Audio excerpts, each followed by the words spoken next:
Hi, I'm Matthew Flores.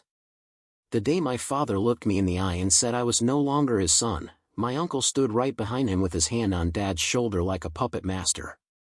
3 months later, when the private investigator slid that manila folder across the table, I finally understood why. My uncle didn't just want me gone. He needed me gone.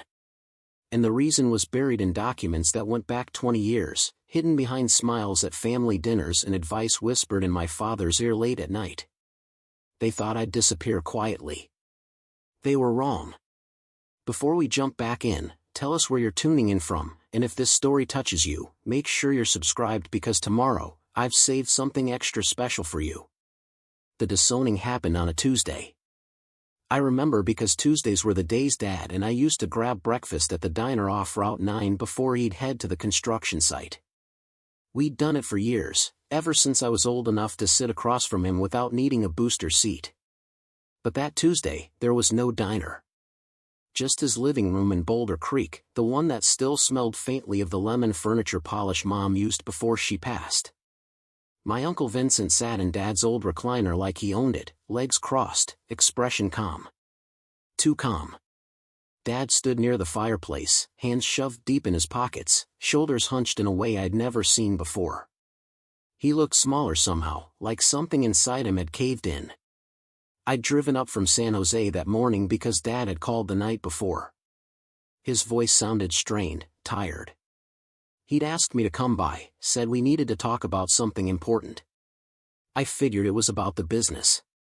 Maybe he wanted my opinion on the new contract bid or needed help with the books. I'd been helping him manage the financial side of Flores Construction for the past 5 years, ever since I finished my degree in accounting. It wasn't glamorous work, but it was ours. Dad had built that company from nothing, just him and a pickup truck 30 years ago. Now we had 12 employees, 3 work trucks, and a reputation that stretched across 2 counties. When I walked in that morning, Uncle Vincent was already there. That should have been my first warning. Vincent lived 2 hours south in Gilroy, and he never showed up unannounced. He was Dad's younger brother by 8 years, the kind of guy who wore expensive watches and always had a business card ready. He'd made his money in real estate flipping houses during the boom years, and he never let anyone forget it. While Dad wore Carhartt jackets and steel-toed boots, Vincent showed up in Italian loafers and tailored shirts. They were brothers, sure, but they'd never been close. Not really. Mom used to say Vincent had always been jealous of Dad, jealous that Dad had built something real while Vincent just moved money around on paper. Dad didn't look at me when I came in. That was the second warning. He just gestured toward the couch and said to sit down. His voice was flat, empty. I sat. Vincent smiled at me, that smooth, practiced smile he used when he was about to sell you something you didn't need. Matthew, he said, leaning forward slightly. Your father and I have been talking. There are some concerns. Concerns. The word hung in the air like smoke. I looked at Dad, waiting for him to explain, but he just stared at the floor. His jaw was tight, working side to side like he was chewing on something bitter. Vincent continued. We've been going through the company finances. There are discrepancies. Money that doesn't add up. Transfers that weren't authorized. My stomach dropped. What are you talking about? Vincent pulled out a folder from beside the chair, opened it, and slid a stack of papers across the coffee table toward me. Bank statements, highlighted in yellow. Transaction records. Withdrawal slips. Your signature, Vincent said, tapping one of the pages. On accounts your father didn't know about. I picked up the papers, hands already shaking. The signatures looked like mine. The accounts were tied to Flores Construction. But I'd never seen these transactions before. I'd never opened these accounts.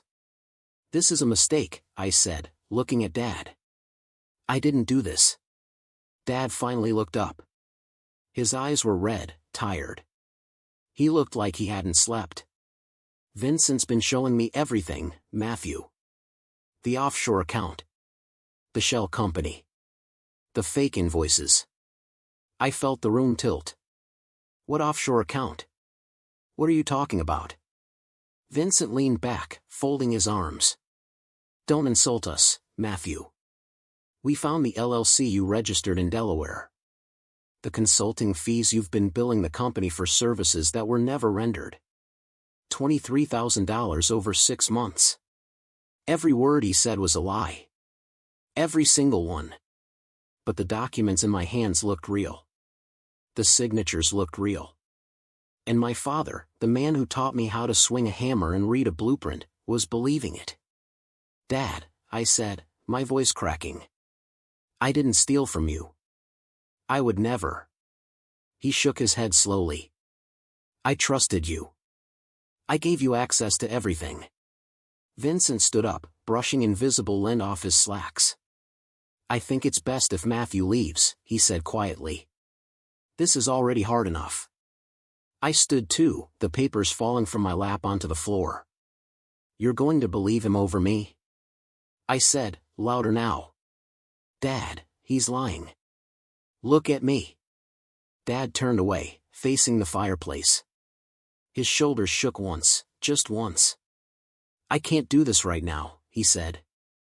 Vincent walked to the door and opened it. The morning light spilled in, harsh and cold. I think you should go, Matthew. I looked at my father one last time. Say something, I begged. Tell me you don't believe this. He didn't turn around. He didn't say a word. So I left. I walked out of that house, got into my car, and sat there in the driveway for 10 minutes with my hands gripping the steering wheel so hard my knuckles turned white.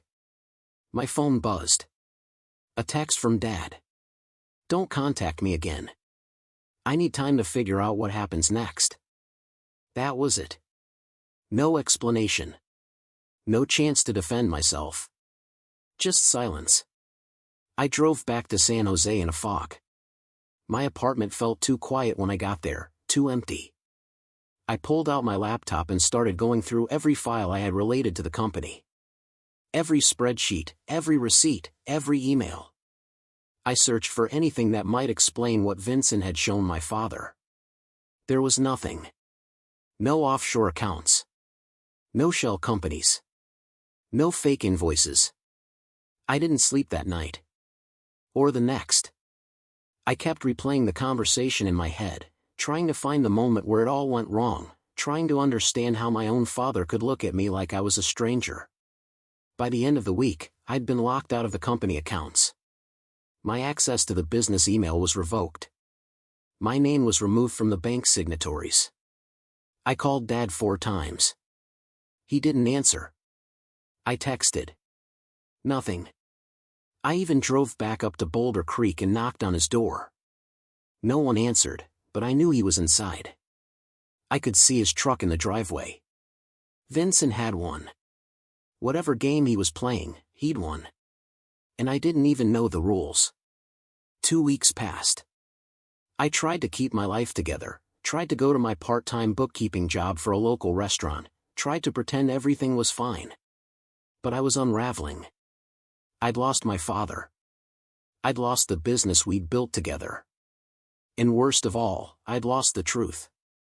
Because everyone who knew us, everyone in Boulder Creek, had heard some version of the story by now.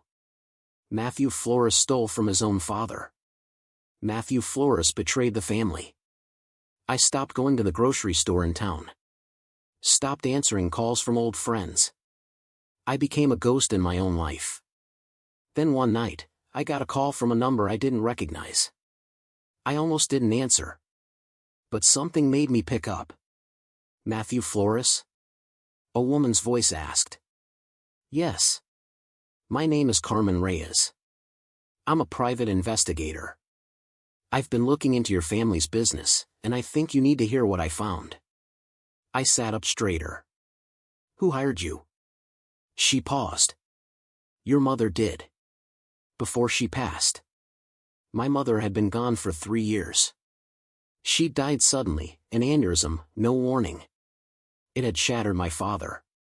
He'd never really recovered. And now this woman was telling me my mother had hired her? I don't understand, I said. She knew something wasn't right, Carmen continued. She came to me about 6 months before she died. Said she had concerns about your Uncle Vincent. She wanted me to dig into his finances, his business dealings. She never got to see what I found. But I kept the file. And when I heard what happened to you, I knew I had to reach out. What did you find? I asked. Can we meet? She said. I have documents. A lot of them. And I think they'll change everything. We met the next day at a coffee shop in downtown San Jose, far enough from Boulder Creek that I wouldn't run into anyone I knew. Carmen Reyes was in her early 50s, sharp-eyed, with graying hair pulled back in a tight bun. She carried a leather briefcase that looked like it had seen better days. She ordered black coffee, no sugar. I got nothing. My stomach was too tight to handle caffeine. She sat across from me in a corner booth, opened the briefcase, and pulled out a thick folder. Before I show you this, she said, I need you to understand something. Your uncle is not who he says he is. And what he's done to you is just the latest move in a game he's been playing for a very long time. She slid the first document across the table. It was a property deed. Vincent's name was on it. So was my mother's. I don't understand, I said. Your mother owned a property in Santa Cruz, Carmen explained. A beachfront lot her parents left her when they passed. She never sold it. She was planning to pass it on to you someday. But 3 months after she died, the deed was transferred to Vincent. How? I asked. She forged her signature, Carmen said. Or he had someone do it.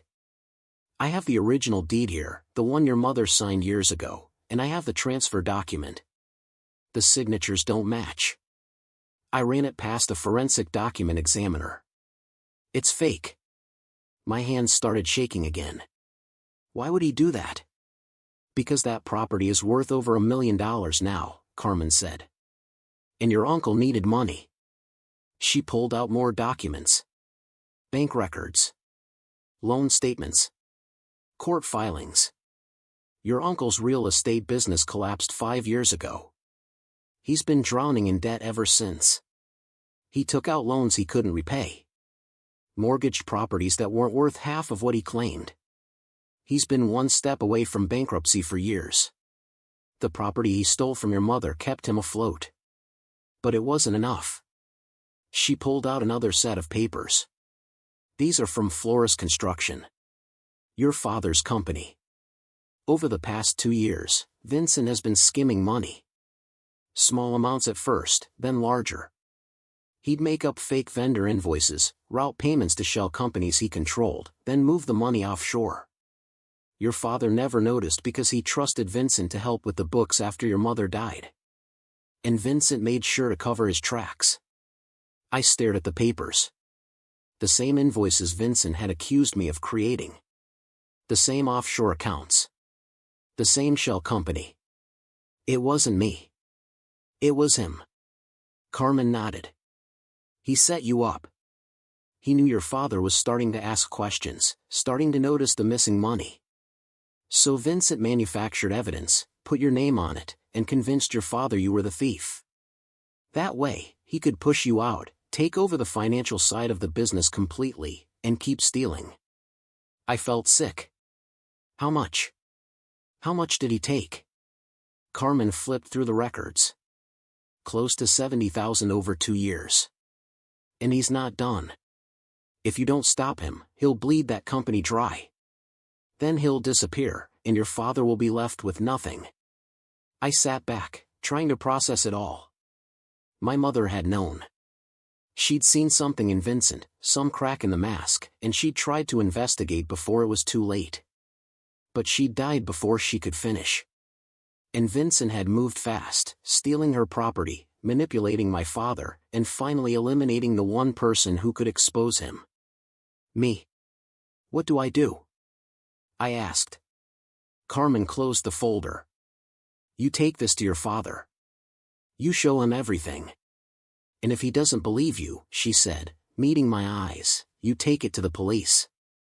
Because what your uncle did isn't just betrayal. It's fraud. It's forgery. It's theft. And he's going to prison for it. Preparing and narrating this story took us a lot of time, so if you are enjoying it, subscribe to our channel, it means a lot to us. Now back to the story. I left that coffee shop with the folder tucked under my arm, feeling like I was carrying a bomb. Everything I needed was in those pages. The truth. The proof. The vindication. But I also knew that showing this to my father wouldn't be easy. Vincent had spent months poisoning him against me, planting doubts, twisting the narrative. And my father, grief-stricken and exhausted, had believed it all. I drove back to Boulder Creek that same afternoon. I didn't call ahead. I didn't warn anyone. I just showed up, parked in the driveway, and walked to the door. This time, I didn't knock. I used the spare key I still had, the one hidden under the ceramic frog by the porch steps. The house was quiet. Dad was in the kitchen, sitting at the table with a beer in front of him. He looked up when I walked in, and his face hardened. "I told you not to come here," he said. "I know," I replied. "But you need to see something." He stood up, crossing his arms. "I don't want to hear it, Matthew. Vincent's been helping me clean up the mess you left. The company is barely staying afloat." I placed the folder on the table between us. "Vincent is the one who made the mess," I said. "And I can prove it." He stared at the folder like it might bite him. I opened it myself and started pulling out documents one by one. The forged deed to Mom's property. The fake invoices. The offshore account statements with Vincent's name buried in the fine print. The loan records showing his bankruptcy. Every piece of evidence Carmen had gathered, laid out in front of him like a map of lies. Dad didn't say anything. He just picked up the first document, the deed, and read it slowly. His face changed.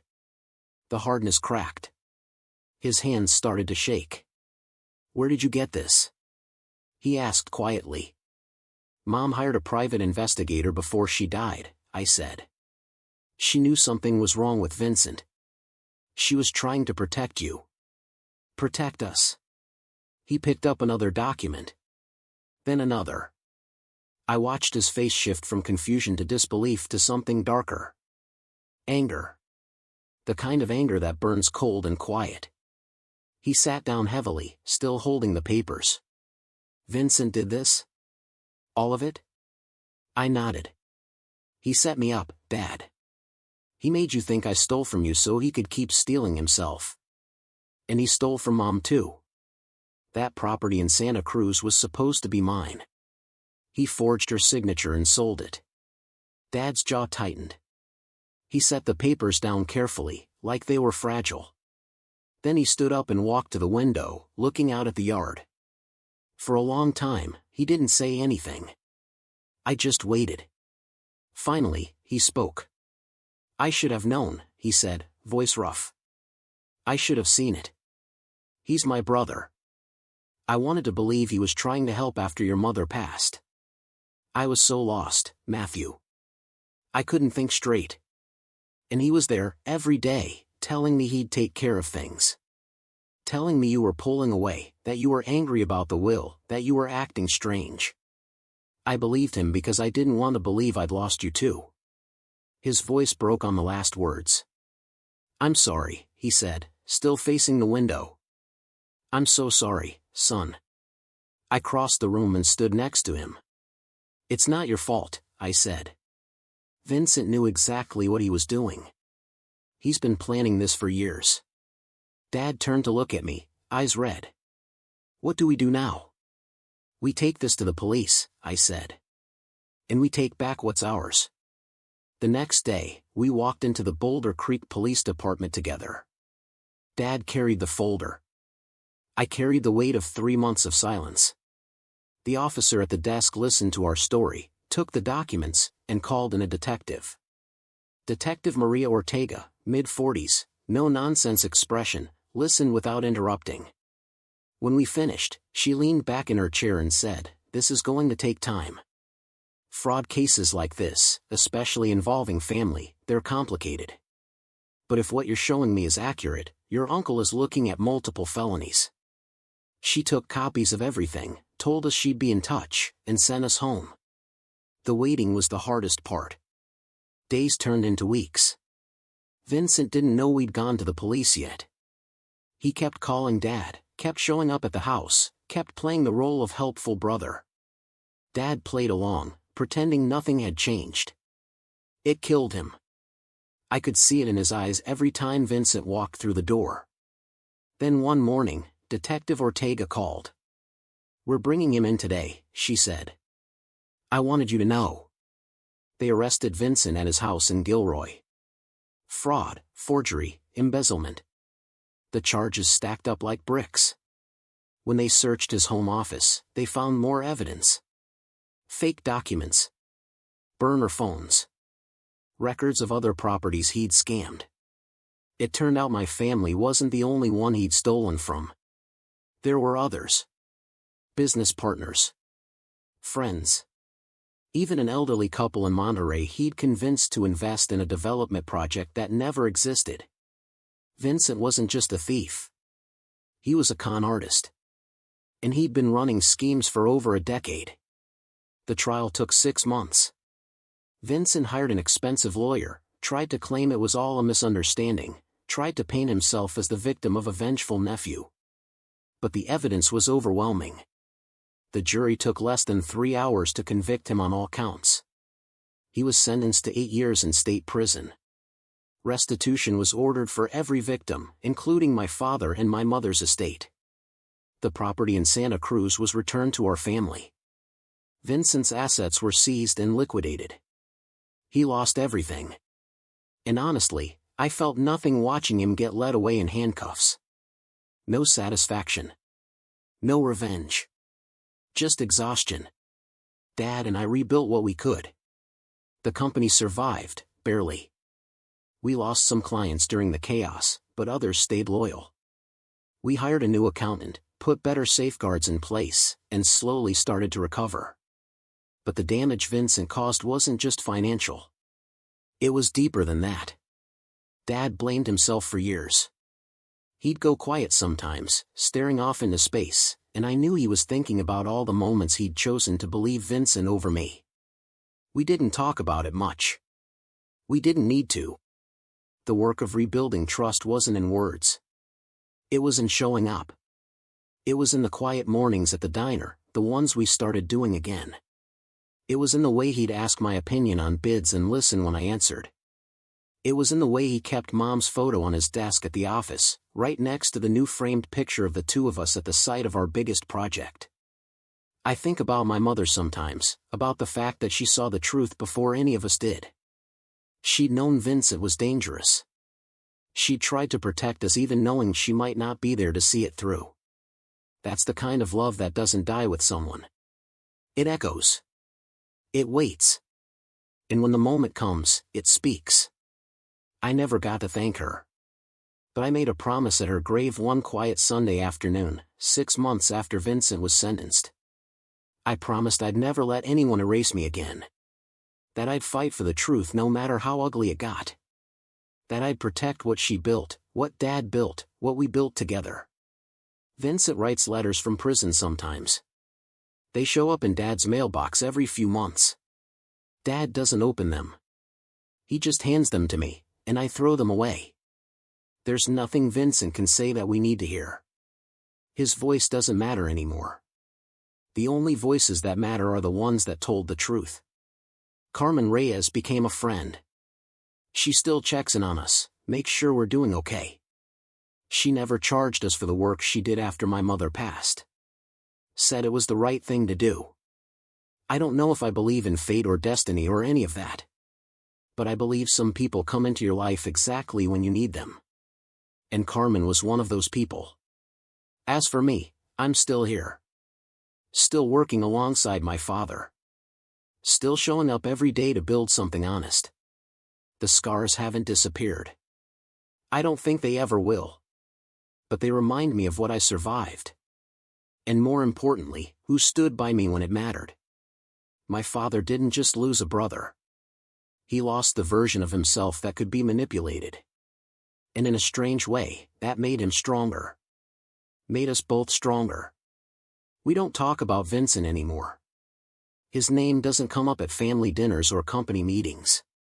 He's a chapter we closed. A cautionary tale about what happens when greed and jealousy go unchecked.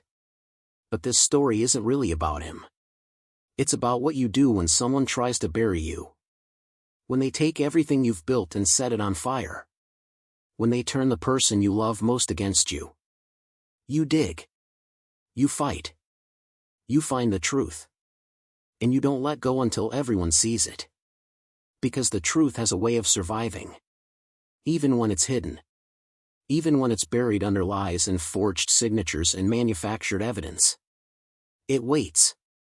And when the right person comes looking, it reveals itself. My mother knew that. She left the breadcrumbs. She trusted that someone would follow them. And I did. Not because I'm special or brave. But because I didn't have a choice. When you lose everything, you either give up or you fight back. I chose to fight. And in the end, the truth fought with me.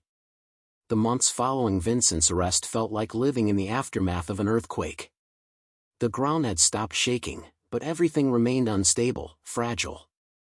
Dad and I worked side by side rebuilding Flores construction, but there were moments when the silence between us grew so heavy I could barely breathe.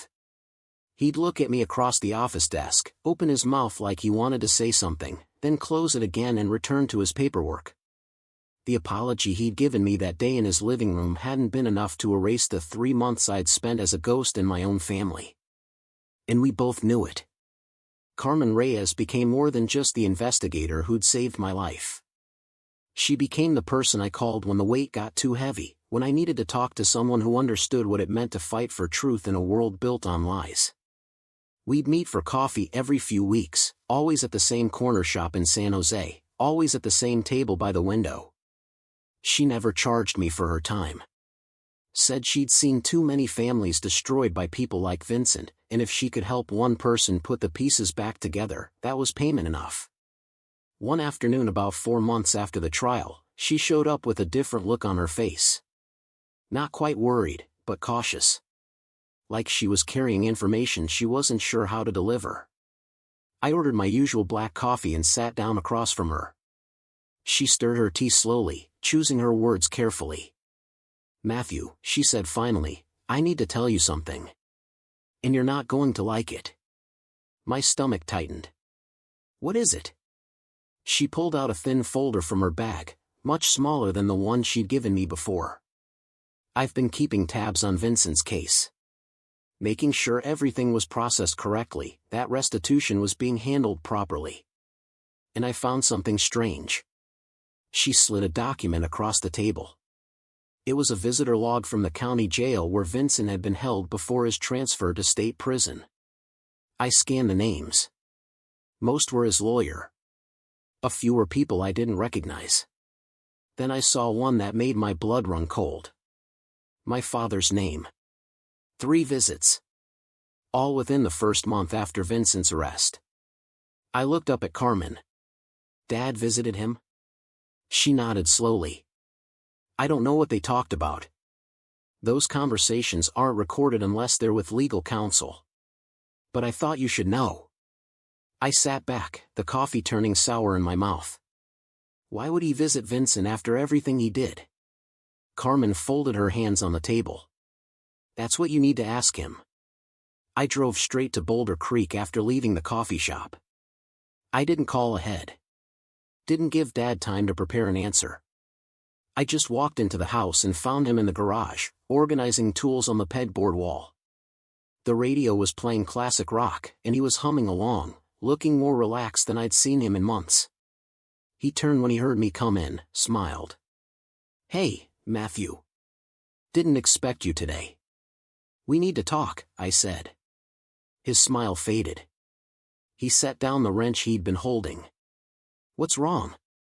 I pulled out the visitor log and placed it on the workbench between us. "You visited Vincent in jail.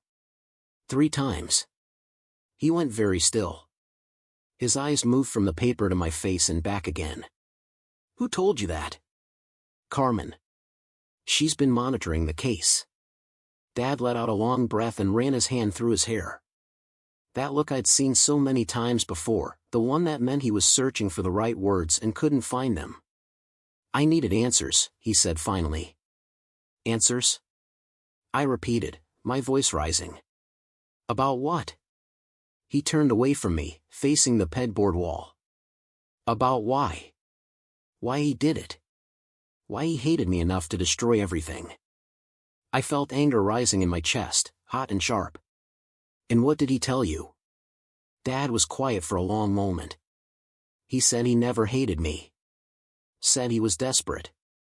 That the business failures had destroyed him and he didn't know how else to survive. He blamed his ex-wife, blamed the economy, blamed everyone except himself. I shook my head. And you believed him? No, Dad said quickly, turning back to face me. I didn't believe him. But I needed to hear him say it. Needed to look him in the eye and understand how someone I grew up with could become what he became.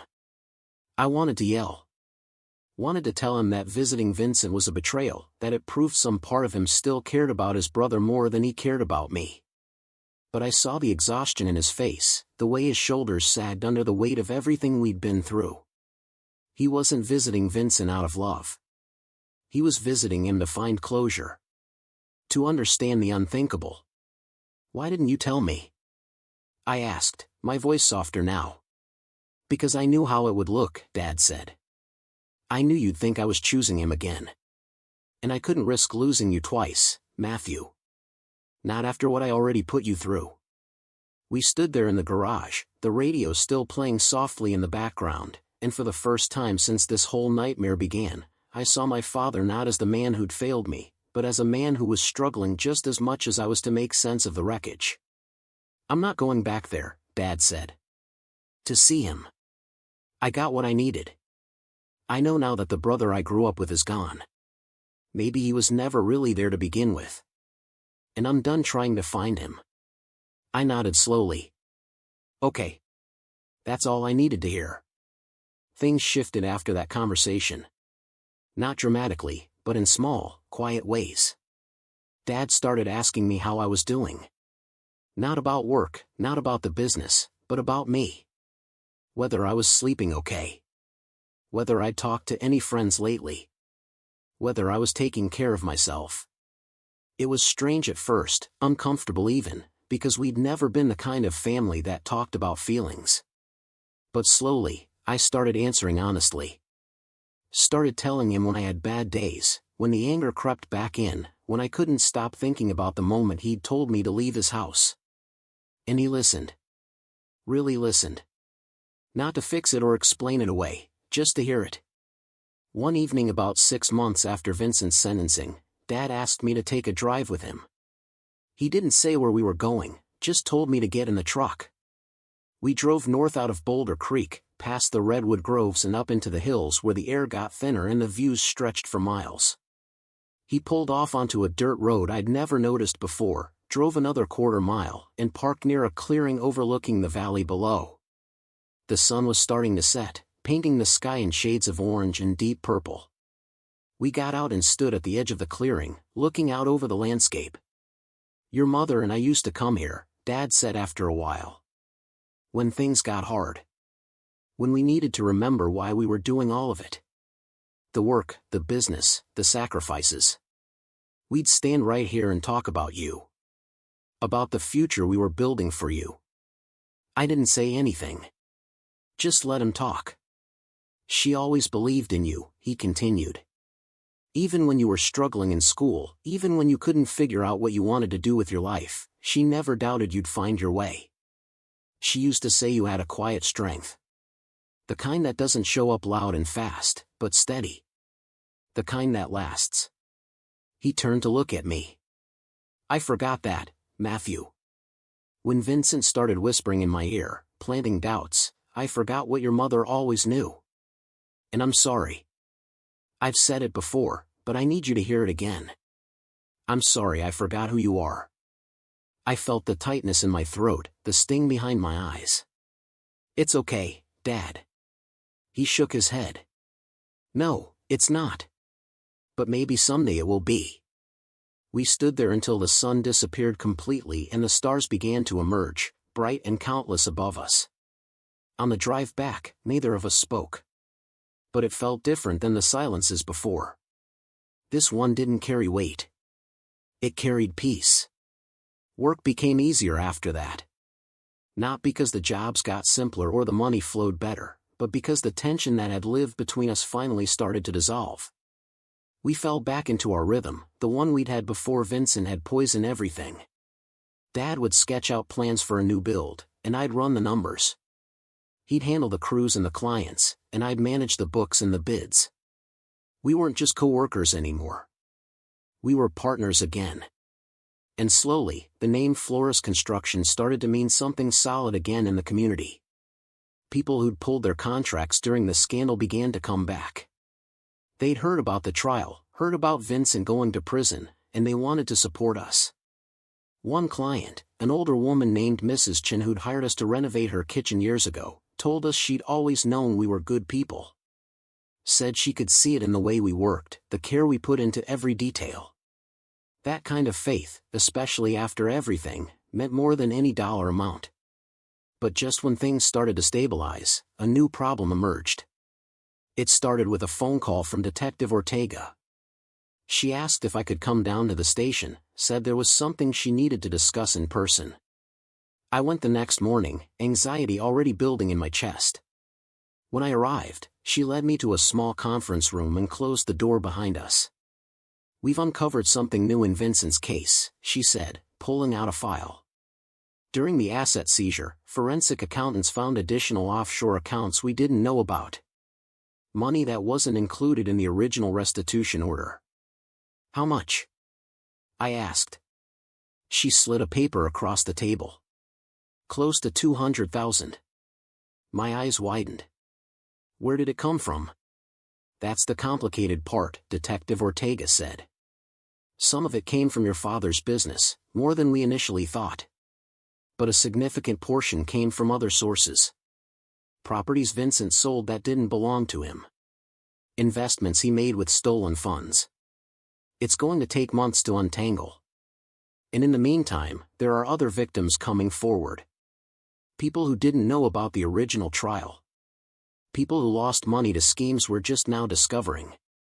I felt a headache forming behind my eyes. "What does this mean for us?"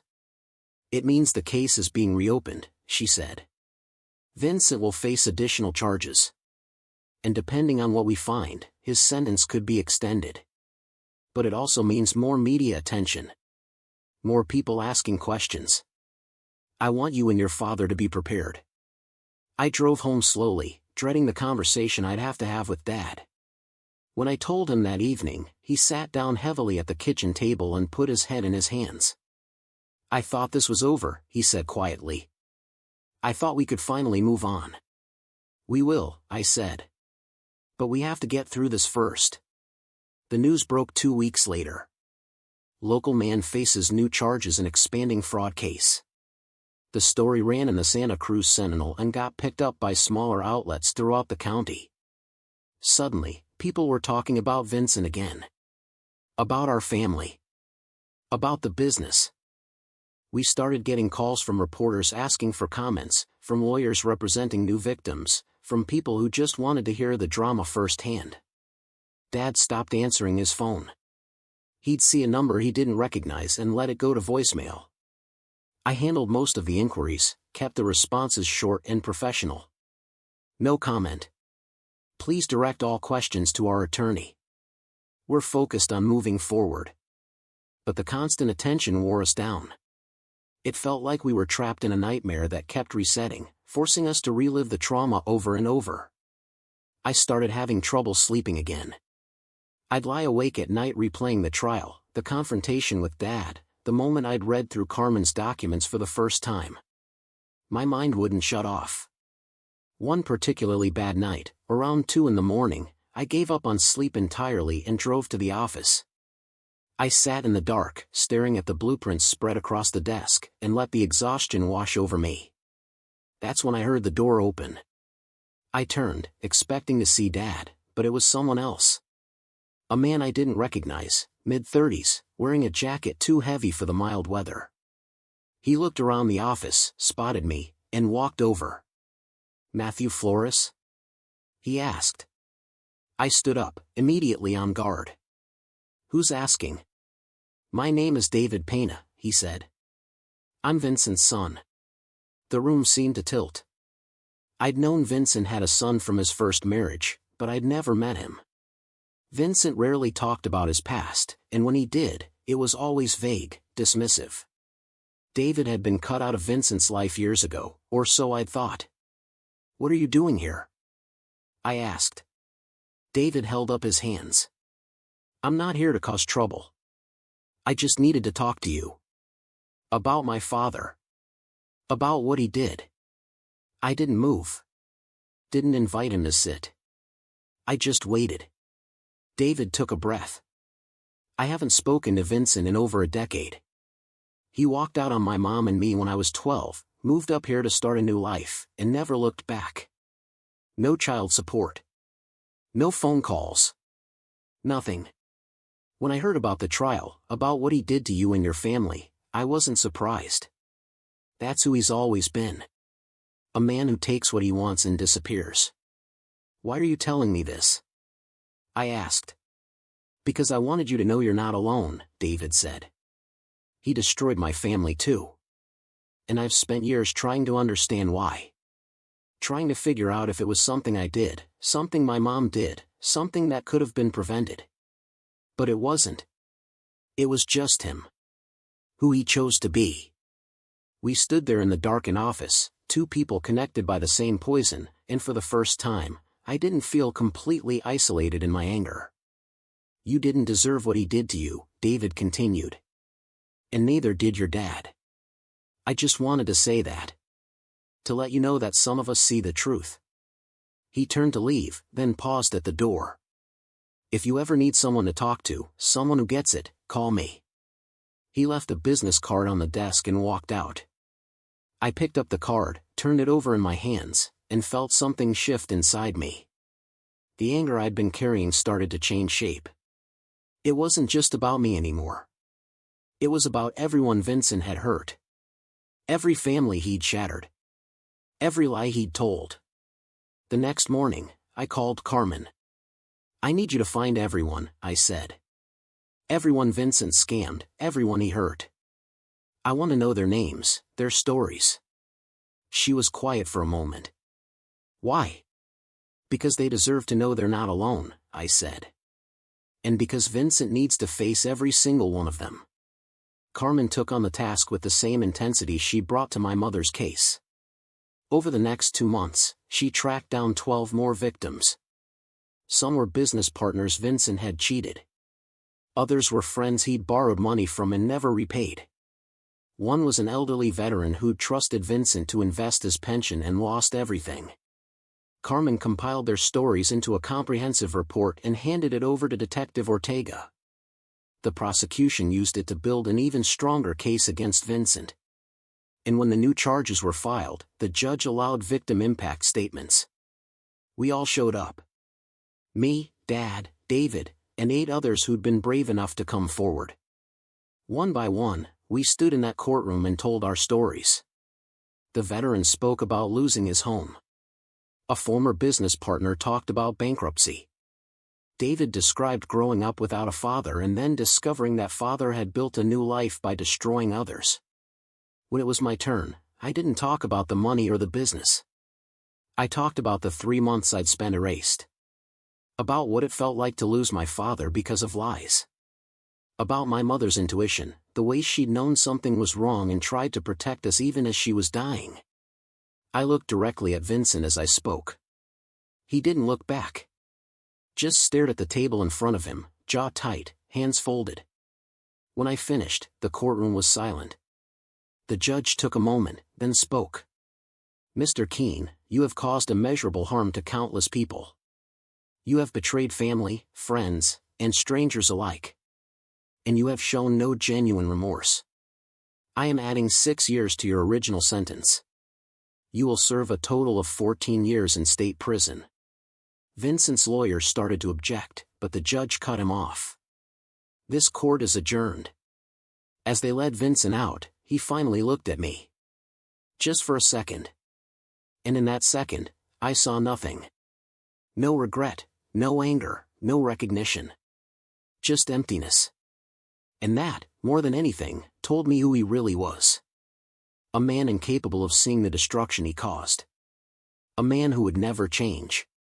Outside the courthouse, Dad put his hand on my shoulder. "It's over," he said. I nodded. "Yeah. It's over." But even as I said it, I knew that wasn't entirely true. The legal battle was over. Vincent was going to prison for a long time. The money would be recovered, or at least most of it. But the emotional scars, the fractured trust, the weight of everything we'd endured, that would take years to heal. Maybe a lifetime. That night, Dad and I went to the diner off Route 9. The same one we used to go to every Tuesday before everything fell apart. We sat in our old booth, ordered the same meals we always did, and for a while, we just ate in comfortable silence. Finally, Dad set down his fork and looked at me. "I don't know how to make up for what I did," he said. "For believing him over you. For letting him turn me into someone I didn't recognize. I don't think you can make up for it," I said honestly. "But you can keep showing up. Keep being the father I know you are. That's enough." He nodded slowly. "Then that's what I'll do. Every day. For as long as it takes." We finished our meal, paid the bill, and walked out into the cool evening air. The diner's neon sign flickered above us, casting a soft glow on the pavement. And for the first time in over a year, I felt something close to peace. A year passed. Then another. The rhythm of life settled into something that felt almost normal, though I knew we'd never return to the way things were before Vincent. Dad and I ran Flores construction together, and the business grew steadily. We hired 2 new crew members, took on bigger projects, and even won a contract to renovate the old community center in Boulder Creek. The building had been standing empty for a decade, a victim of budget cuts and neglect. Bringing it back to life felt symbolic somehow, like we were proving that broken things could be made whole again. Dad changed in ways I hadn't expected. He became more open, less guarded. He'd talk about Mom now without his voice breaking, share memories I'd never heard before. Like the time she'd convinced him to take ballroom dancing lessons, and he'd spent 6 weeks complaining about it before admitting he actually enjoyed it. Or how she used to leave little notes in his lunchbox, silly drawings and inside jokes that made him smile on the hardest days. He kept those notes in a shoebox under his bed, he told me. Every single one. He'd pull them out sometimes when he missed her and read through them like letters from another lifetime. I started dating again, something I hadn't done since Adrielle. Her name still carried weight, but it no longer felt like a wound. I met Elena at a fundraiser for a local youth program. She worked as a teacher at the elementary school, had a laugh that filled entire rooms, and didn't know anything about my family's history until our 3rd date. When I finally told her, sitting on her porch with coffee going cold in our hands, she listened without interrupting. Then she said the most unexpected thing. "You survived something that would have destroyed most people. That tells me everything I need to know about who you are." We took things slow, but steady. She met Dad after 2 months, and I watched him light up in a way I hadn't seen in years. He told me later that night that Mom would have liked her. That she had the same kind of warmth, the same ability to make people feel seen. Carmen called one afternoon in early spring. I hadn't heard from her in a few months, which was unusual. When I answered, her voice sounded different. Tired, maybe. Or just older. "Matthew," she said. "I wanted you to hear this from me first. Vincent died last night." I sat down slowly on the edge of my bed. "How?" "Heart attack," she said. "He was in the prison infirmary. They tried to revive him, but it was too late." I didn't feel what I expected to feel. No relief, no satisfaction, not even anger. Just a strange, hollow quiet. "Okay," I said. "Thank you for telling me." She paused. "Are you all right?" I think so, I said. I really think I am. After we hung up, I sat there for a long time, trying to process what his death meant. The man who'd tried to erase me, who'd poisoned my father against me, who'd stolen from my mother even after she died, was gone. There would be no more court dates, no more appeals, no more chances for him to hurt anyone else. It was over in a way I hadn't anticipated. Final and absolute. I told Dad that evening. We were at the job site, packing up tools as the sun started to dip below the hills. He stopped what he was doing, set down the drill he'd been holding, and stared out at the horizon. I thought I'd feel something, he said quietly. Sadness, maybe. Or closure. But I don't feel anything at all. Me neither, I said. He turned to look at me. Is that wrong? I don't think so, I said. I think it means we've already let him go. We didn't attend any service. I wasn't even sure there was one. Vincent's ex-wife had moved out of state years ago, and David, his son, had made it clear he wanted nothing to do with his father's memory. So Vincent left the world the same way he'd lived in it, isolated, disconnected, unmourned. A few weeks later, a package arrived at my apartment. No return address, just my name written in unfamiliar handwriting. Inside was a small wooden box, plain and unvarnished. When I opened it, I found a letter and a photograph. The letter was from David. It was short, written on notebook paper in blue ink. Matthew, it read. When they cleared out my father's cell, they found this photo tucked inside a book. I thought you should have it.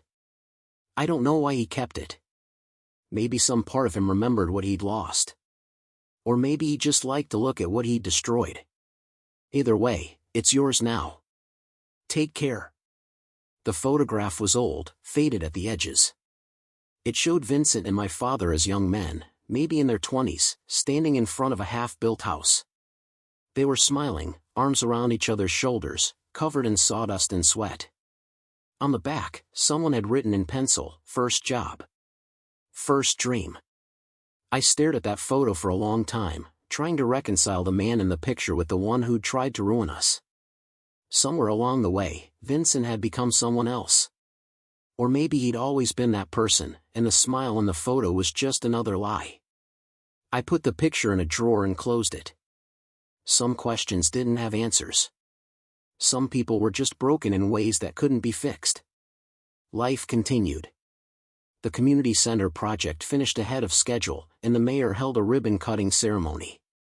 Dad and I stood in the crowd, watching families explore the renovated space, kids running through the new gymnasium, seniors admiring the updated kitchen. A reporter from the local paper asked us how it felt to see the project completed. "Feels like coming home," Dad said. And he was right. We weren't just rebuilding a building. We were rebuilding trust. Rebuilding our place in the community. Rebuilding ourselves. Elena and I got engaged on a quiet Sunday morning in her backyard.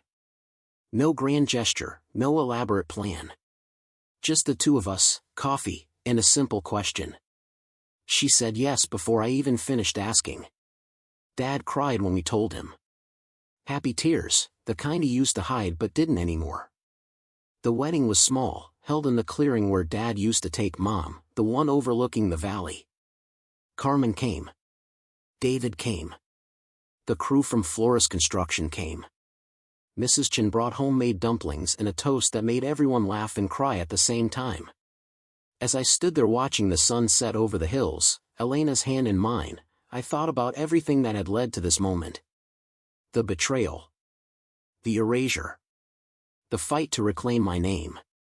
None of it had been fair. None of it had been deserved. But somehow, we'd survived it. And more than that, we'd found a way to grow from it. Dad pulled me aside before the night ended. "I'm proud of you," he said. "Not just for getting through this, but for who you became because of it. You're stronger than I ever was." "That's not true," I said. "You're the strongest person I know." He smiled, that quiet smile I'd seen so many times growing up. "Maybe we're both strong," he said. "Maybe that's what family means." A few months later, Elena and I found out we were expecting. The news hit me harder than I expected. I was going to be a father. I was going to have the chance to build something Vincent had tried to steal, a future, a legacy, a family rooted in truth instead of lies. When we told Dad, he sat down and cried again. This time, I cried with him.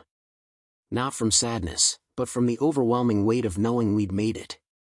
We'd survived the worst and come out on the other side. On a cool autumn evening, I drove out to the cemetery where Mom was buried.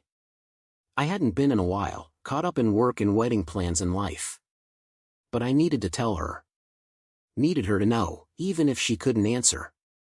I knelt by her headstone, brushed away the leaves that had gathered there, and started talking.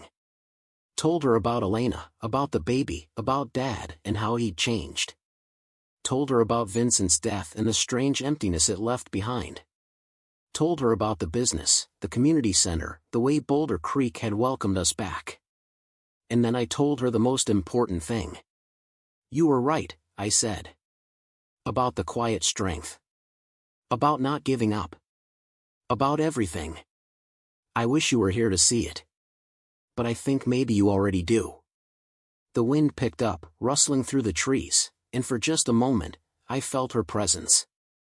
Not in any mystical way, but in the way her voice still echoed in my memory, in the way her lessons still guided my choices, in the way her love still shaped who I was.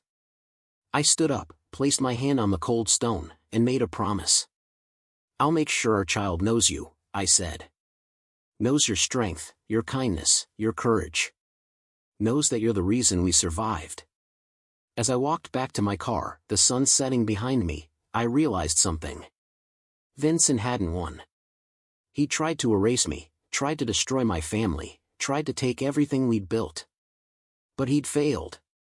Because the things that mattered most, the love, the truth, the unbreakable bonds between father and son, couldn't be stolen or forged or manipulated. They could only be lived.